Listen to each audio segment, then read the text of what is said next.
It's a pleasure to be with you. In his foreword to our report on scientific reticence, which was just mentioned, What Lies Beneath, Professor Hans-Joachim Schellenhuber wrote, and I quote, "When the issue is the very survival of our civilization, conventional means of analysis may be useless." I'll just repeat that, conventional means of analysis may be useless, unquote. So it's from this perspective that I'll make some comments on climate risk markets and the state. And I guess my essential point is that when risks are existential, markets fail because they cannot adequately deal with such risks. They cannot mitigate the threat to society as a whole. This is true for weapons of mass destruction, it's true for pandemics, and it's true for ecological collapse, where the primary risk management responsibility lies with the state. It's also true for climate disruption, where markets have failed to heed the high-end risks, especially non-linear impacts and tipping points, which are difficult, if not impossible, to model when the costs may be infinite. When damages are beyond calculation, that is when the damages are infinite, which is what we were facing, then cost-benefit analysis, conventional risk analysis, and learning from failure are approaches which do not work. Let me give some examples. The current Paris Agreement commitments, if achieved, would likely result in a warming of 3 to 5 degrees by 2100. 3 degrees of warming is described in the literature as catastrophic, and 4 degrees is likely to be incompatible with the maintenance of human civilization. And yet, despite this evidence, the market response has been to grow emissions year on year. 3 to 5 degrees is clearly an existential threat to human civilization. That is a permanent and drastic curtailing of modern society's future development and perhaps even its existence. This prospect of existential risk requires a fundamentally different approach to risk management than the one that is currently being taken, including by policymakers internationally. It means, in the first instance, emphasising the lower probability, high impact, or what are called the fat tail risks, which may be devastating for human society. Secondly, applying the precautionary principle when faced with uncertain threats that may cause systematic ruin. Third, taking a normative approach to setting targets and strategy. And fourth, integrating responses across national and regional boundaries. In my analysis, neither the IPCC processes nor those of the UNFCCC make this approach. They focus on the middle of the road risks rather than the high-end possibilities. This is a fatal mistake. Let me give you one example. Climate policymakers regularly accept as reasonable a 33 to 50% risk of failure. We hear it all the time, a carbon budget, 50 to 67% chance of success.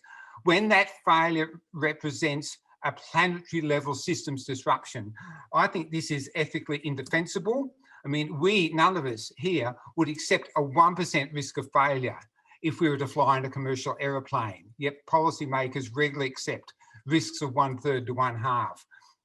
The IPCC assessments bear a large responsibility for underplaying the risk with their preference for conservative projections and scholarly reticence. Let me now turn from risk to the physical realities. Schellenhuber reminds us, and I quote, "Political reality must be grounded in physical reality or it's completely useless." So let me just start with 4 understandings of the physical reality. The first is that warming has already reached 1.2 degrees and is accelerating, with 1.5 likely within a decade, certainly by 2030. The illusion of a carbon budget for keeping warming below 1.5 degrees or an incremental path for holding below 2 degrees are now fully exposed. Number 2, adjust the current warming of 1.2 degrees. Climate disruption is already dangerous. We have already passed tipping points for large-scale systems, including coral reefs, the Arctic sea ice, and the West Antarctic glaciers. There is debate at the moment about whether the Amazon rainforest is also close to its tipping point, and strong evidence that around 1.5 degrees the Greenland ice sheet will already reach its tipping point. To reiterate, at 1.2 degrees, climate change is already dangerous. Number 3, around 2030, when warming will be approaching or hitting 1.5 degrees, there will likely be blue water Arctic summers as the sea ice extent collapses. This risk will grow substantially, that Arctic carbon stores, including permafrost and boreal forests, will suffer substantial, accelerating and unstoppable losses a decade from now. And number 4, in the physical reality, in 2018, scientists, including some of your colleagues in Germany, proposed a hothouse Earth scenario, the most downloaded paper in the history of climate research. Their scenario was one in which system feedbacks and their interaction drive Earth's climate to what they called a point of no return, whereby further warming would become self-sustaining, that is, without further human emissions. This threshold, they said, could exist at a temperature rise as low as 2 degrees, even little lower. In a follow-up paper in 2019, they said, and I will quote because I think this really summarises the physical position, "The evidence from tipping points alone suggests we are in a state of planetary emergency." This is the authors of the paper. "Both the risk and urgency of the situation are acute." They go on. "If damaging tipping cascades can occur and a global tipping point cannot be ruled out, then this is an existential threat to civilization. No amount of economic cost-benefit analysis is going to help us. We might have already lost control of whether tipping happens," unquote. So that, I think, is unfortunately the physical reality. Actions. From this scientific analysis, I think there are four conclusions. The first is that even if the carbon budgets of the IPCC, which are far too generous, are accepted as on face value, national carbon budgets for developed economies like ours, the highest in the world with the United States, with high per capita emissions, those carbon budgets require annual decarbonisation rates of around 10% or more annually, once global equity issues are accounted for. For Australia, that is zero emissions by 2030 or before. In the developed economies, advocacy of the currently fashionable net zero by 2050 is simply climate colonialism, implicitly claiming a right by the rich for higher ongoing per capita emissions than people in the developing world. A 2050 timeframe will not prevent catastrophic outcomes, and such long-term targets have become an excuse for procrastination. Second action. The former UK Chief Scientist, Professor Sir David King, who has established the Cambridge Centre for Climate Repair, says we have reached a point where we can no longer simply say if we reduce emissions, we will be fine. Mitigation is vital, but, and this is a crucial and not well understood recent research finding, mitigation is vital, but it will not have a noticeable beneficial effect on the temperature trajectory for 2 decades due to the concurrent aerosol loss. That is, for the next 2 decades, reducing emissions will not slow the rate of warming. King, like James Hansen and many others, emphasises the need to get the atmospheric concentration of greenhouse gases down from the present level of 415 parts per million to well under 350 and ideally under 325 parts per million, with a large-scale carbon drawdown program to restore a safe climate. The Cambridge Centre says that this drawdown will need to begin within the next 5 years and reach 30 to 40 billion tonnes of carbon dioxide equivalent annually, which is an amount similar to current greenhouse emissions. I mean, it is an understatement to say this is a massive and challenging, almost unbelievable task. Thirdly, planetary cooling must now be on the agenda. Scientists fear, privately in conversations with me and others, that the Arctic dynamics even this decade, may create the conditions for a hothouse Earth scenario. By 2030, conditions in the Arctic will have an unacceptable risk of triggering self-sustaining feedbacks and potentially humanity's descent into existential crisis. Regional cooling of the Arctic is now crucial to mitigating the hothouse Earth risk. Sir David King says, and I quote, "We need to determine how to restore damaged climate systems and the most effective strategy for refreezing the poles and the Himalayas. This too must begin as soon as possible," unquote. To summarise, zero emissions, even in a decade, coupled with large-scale drawdown, is not sufficient to negate the existential risk. There is no evidence yet that proposals such as solar radiation management, for example, have a net environmental or social effect. But if that proves to be the case, it may be considered a necessary measure. Fourthly, adaptation, that is managing the unavoidable risks and impacts, should be seen as a parallel strategy to mitigation and should prioritise actions to protect the most vulnerable human populations and nature. But adaptation is no substitute for the deep mitigation and restoration necessary. And there is a danger, we are seeing it in Australia here, of the adaptation trap, where most effort is put into adaptation and the lack of mitigation delivers a hothouse Earth scenario. Number 4, mobilisation. So next section, mobilisation. These tasks of reaching zero emissions as fast as possible, combined with large-scale carbon drawdown from the atmosphere, are enormous undertakings given the compressed timescale available. They both involve the disruptive stranding of fossil fuel assets and the remaking of much of our productive capacity and infrastructure. It would be the greatest planned peacetime transformation of the economy in history. The generalised collapse of contemporary societies is not certain or inevitable, but it is likely unless dramatic action makes climate the #1 priority of economics and politics. I repeat, the #1 priority of economics and politics, with an audacious planned transformation. In other words, what we have called a climate emergency response. As Benno noted in a 2008 book with Philip Sutton, we described a normal political paralysis mode in which there is a lack of urgency, market needs dominate political responses, budgetary allocations are restrained, and socio-economic goals are determined by political trade-offs, compromise and systemic inertia. And I think that describes policy making today. By contrast, we described an emergency response as one in which an immediate or looming threat to life, health, property or the environment is recognised, the threat is recognised. The speed of response is crucial, with the risk of the threat becoming overwhelming, what we have just seen with COVID. The crisis is of the highest priority for the duration, and bipartisanship and effective leadership are generally the norm. And finally, all available resources are devoted to the emergency.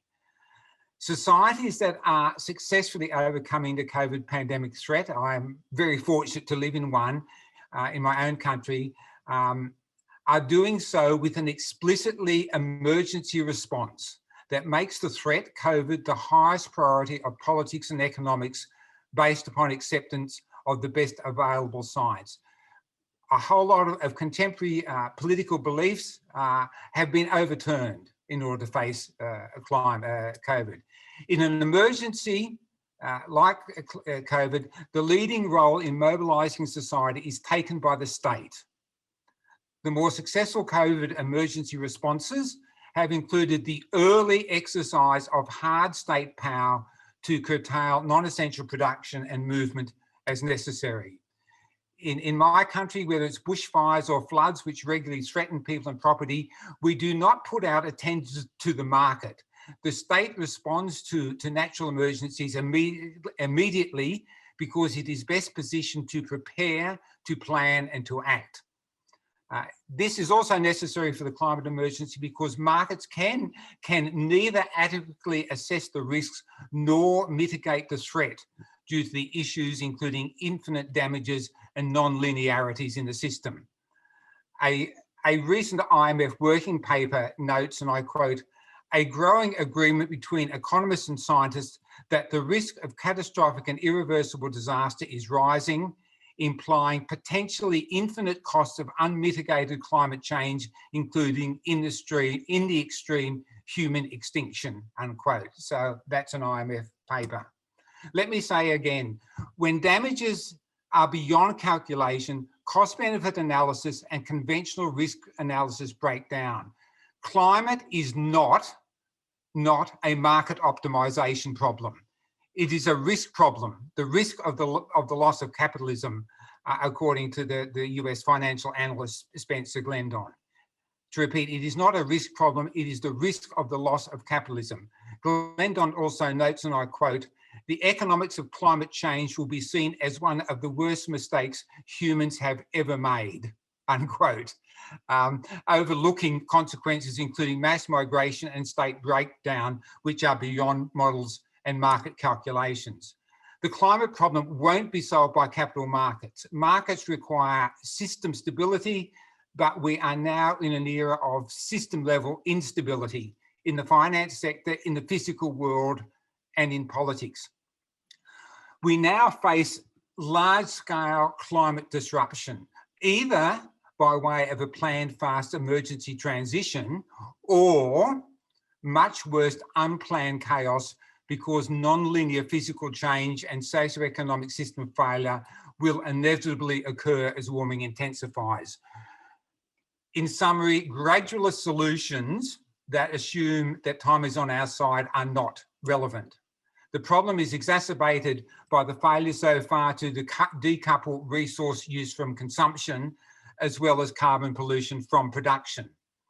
Business has consistently blocked the required state-level intervention and leadership. Inflamed by the fuel of financialisation, which triggered the 2008 global financial crisis, the lack of action on planetary limits, including climate, will destabilise financial markets, economic systems, and global security.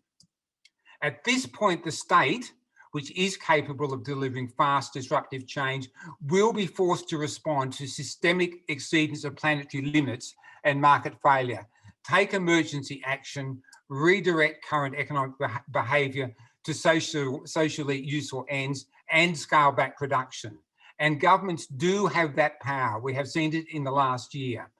Yanis Varoufakis says, one lesson from the 2020 pandemic response is, and I quote Yanis, "Governments have been choosing not to exercise their enormous powers so that those whom globalisation have enriched could exercise their own," unquote. And I think that's very true.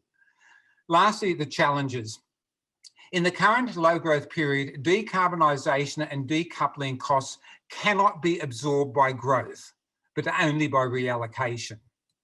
Add in equity issues within and between nations, and the lack of a credible scenario to provide 9 billion people with reasonable living standards means there is no choice but to reduce the excessive consumption of the richest 20% or more of the global population.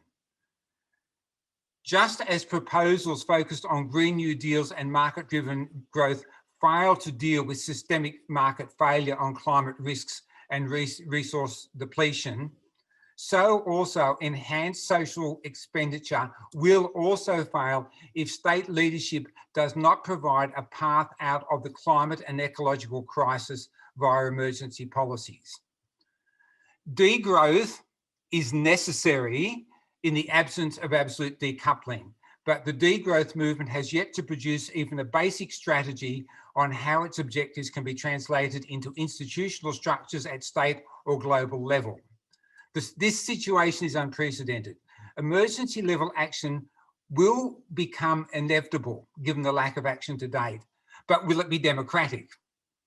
Reducing the hyperconsumption of the world's most affluent sector seems like an unimaginable political obstacle. People do not take lightly to deep change, even when it is necessary to protect the things they care about. My colleague in Melbourne, Boris Frankel, the sociologist, asks whether preventing ecological and civilizational collapse is more important than democracy. He's just published a book on it called Sustainability versus Democracy.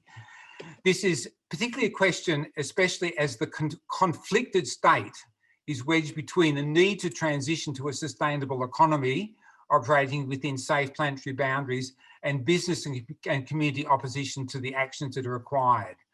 Clearly, public education and mass public mobilisation are a key to pressuring state institutions. Movements such as Extinction Rebellion, however, will fail if proposed citizens' assemblies become mere talking shops devoid of any clear and urgent proposals to the state. Lastly, business so far has failed to take the challenge seriously enough.